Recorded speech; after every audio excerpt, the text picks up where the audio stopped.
Hello, everyone, and welcome to the first episode of The Beat for the Fall 2016 semester. I'm your host and opinions reporter for Riverside City College's Viewpoints, Jonathan Van Niel, and I'm joined by opinions editor, Jonathan Ramirez.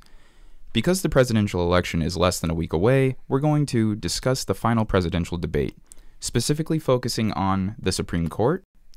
So, when the presidential nominees were actually discussing the Supreme Court, they were asked where they want to see the court take the country and what their views are regarding how the Constitution should be interpreted. Hillary Clinton actually replied that we need a Supreme Court that will stand alongside the American people, not on the side of the powerful corporations and the wealthy.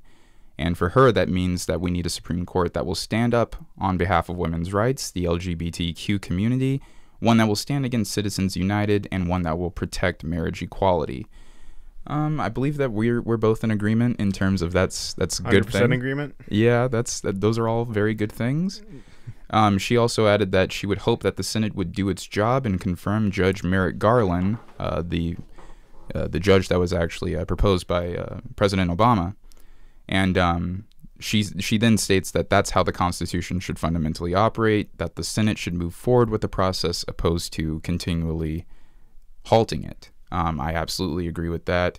I feel as though that any government body that chooses to not do its job is committing treason, essentially. That this is why we have elected officials. We elect them because we're operating on the inclination that they're actually going to do their job. And if they aren't doing that, then that's not good. Yeah, precisely. All right. And then in terms of what Trump said in regards to the Supreme Court, he said that this is what it's all about. It's, quote unquote, so imperative that we have the right justices. And he is right, but he sort of went about this argument in a very typical Trump fashion.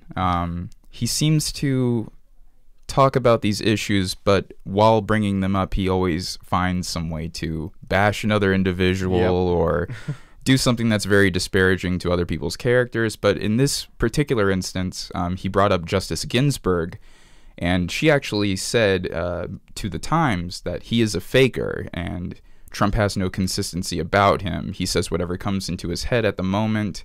He really has an ego. How has he gotten away with not turning over his tax returns? The press seems to be very gentle with him on that.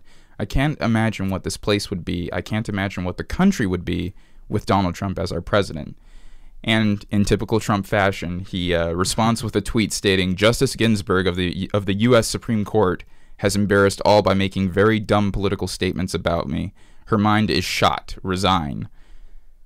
So that's how he decides to construct his arguments. If anyone disagrees with him or if anyone has anything to say in contrary to him, he automatically goes to straight bashing. Exactly. It's very it's not kind, and it's baseless. That's the thing that I'm more so unprofessional and immature.